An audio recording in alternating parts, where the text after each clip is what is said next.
Aquel día, Sinclair se levantó como siempre a las 7 de la mañana. Como todos los días, arrastró sus pantuflas hasta el baño y después de ducharse se afeitó y se perfumó.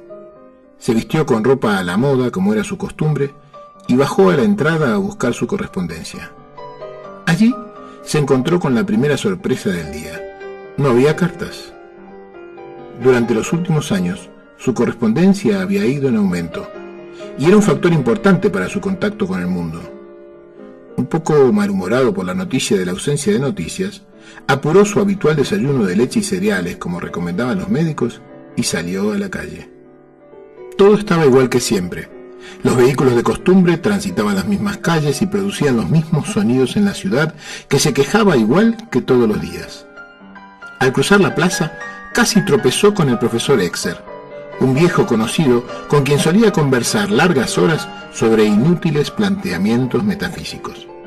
Lo saludó con un gesto, pero el profesor pareció no reconocerlo. Lo llamó por su nombre, pero ya se había alejado, y Sinclair pensó que no había llegado a oírle. El día había empezado mal y parecía que empeoraba con amenaza de aburrimiento flotando en su ánimo. Decidió volver a casa, a la lectura, a la investigación, esperar las cartas que con seguridad llegarían aumentadas para compensar las no recibidas antes. Esa noche el hombre no durmió bien. Se despertó muy temprano, bajó y mientras desayunaba comenzó a espiar por la ventana esperando la llegada del cartero. Por fin lo vio doblar la esquina y su corazón dio un salto. Sin embargo, el cartero pasó frente a su casa sin siquiera detenerse. Sinclair salió y lo llamó para confirmar que no había cartas para él, pero el cartero le aseguró que nada había en su saco para ese domicilio. Le confirmó que no había ninguna huelga de correos ni problemas en la distribución de cartas de la ciudad. Simplemente no tenía correspondencia. Lejos de tranquilizarlo, esto le preocupó todavía más. Algo estaba pasando y tenía que averiguar de qué se trataba. Se puso una chaqueta y se dirigió a casa de su amigo Mario. Apenas llegó, se hizo anunciar por el mayordomo y esperó en la sala de estar de su amigo, que no tardó en aparecer.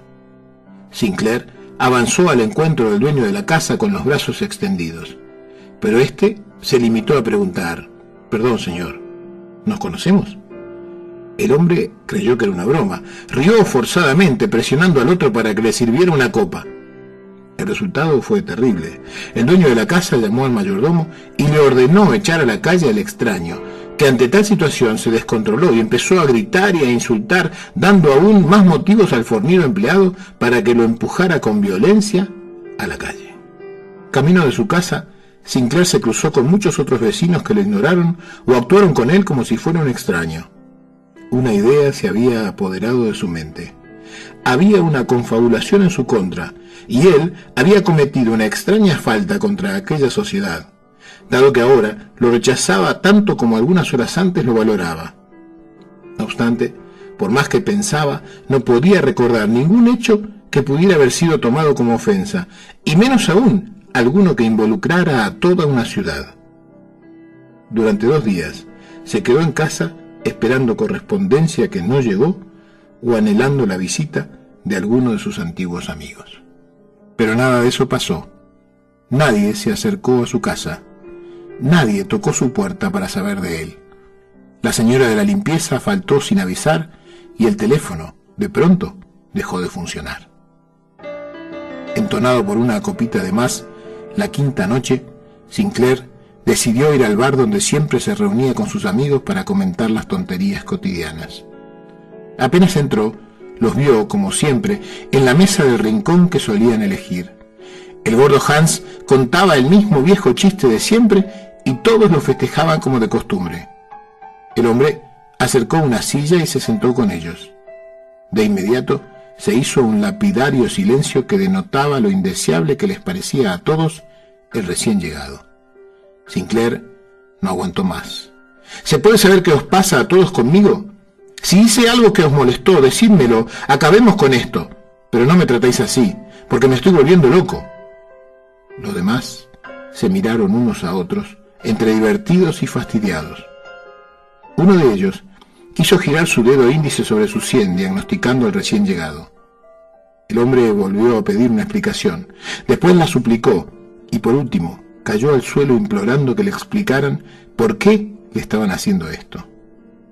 Solo uno de ellos quiso dirigirle la palabra. «Señor», le dijo, «ninguno de nosotros le conoce, así que no nos ha hecho usted nada.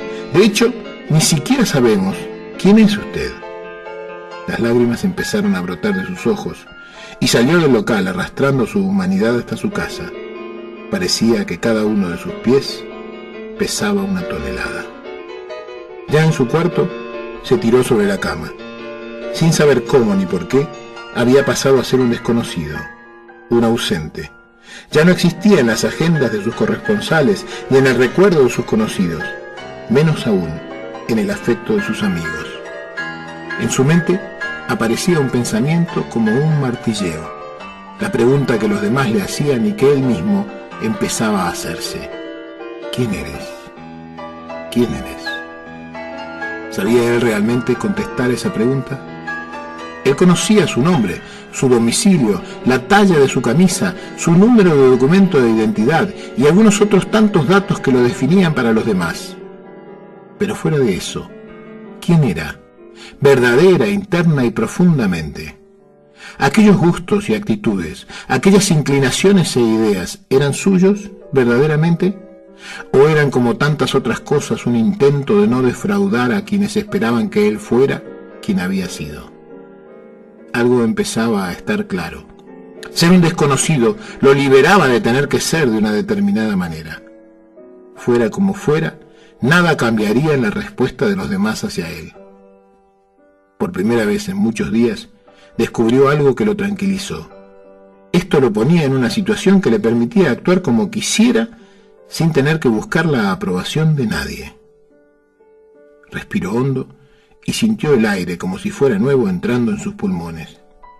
Se dio cuenta de que la sangre le fluía por las venas, percibió el latido de su corazón y se sorprendió de que por primera vez en mucho tiempo no temblaba. Ahora que por fin sabía que estaba solo, que siempre lo había estado, que solo se tenía a sí mismo, ahora podía reír o llorar, pero por él, no por los demás. Ahora por fin lo sabía, su propia existencia no dependía de los otros. Había descubierto que le había sido necesario estar solo para poder encontrarse consigo mismo. Sinclair se durmió tranquila y profundamente, y tuvo hermosos sueños.